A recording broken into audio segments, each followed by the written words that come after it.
جو شخص علمی ذوق نہ رکھتا ہو اس کے سامنے علمی باتیں کرنا اسے اذیت پہنچانا ہے۔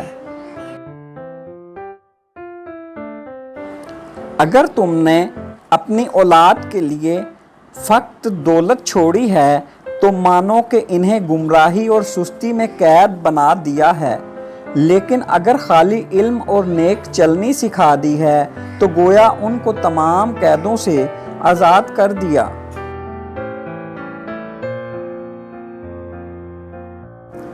جہاں سورج چڑھتا ہے وہاں رات بھی ضرور ہوتی ہے، مگر جہاں علم کی روشنی ہو وہاں جہالت کا اندھیرا کبھی نہیں آ سکتا۔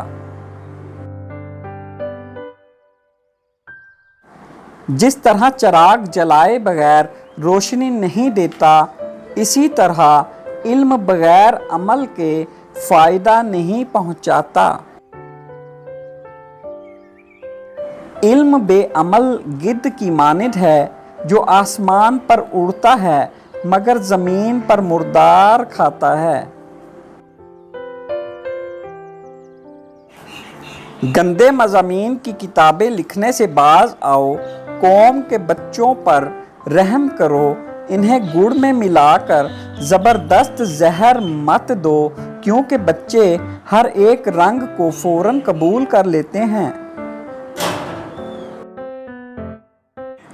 بری تصنیف کے برابر کوئی گناہ نہیں، برا معلم صرف ایک مدرسہ بگاڑ سکتا ہے، مگر بری تصنیف ایک عالم کو تباہ کر دیتی ہے۔ کوئی کتاب جب پڑھ لو تو آخر میں چند نتیجے اخذ کر لو، ورنہ سرسری طور سے پڑھا جانا ایسا ہے جیسا کہ غذا کو بغیر چبائے نگل جانا۔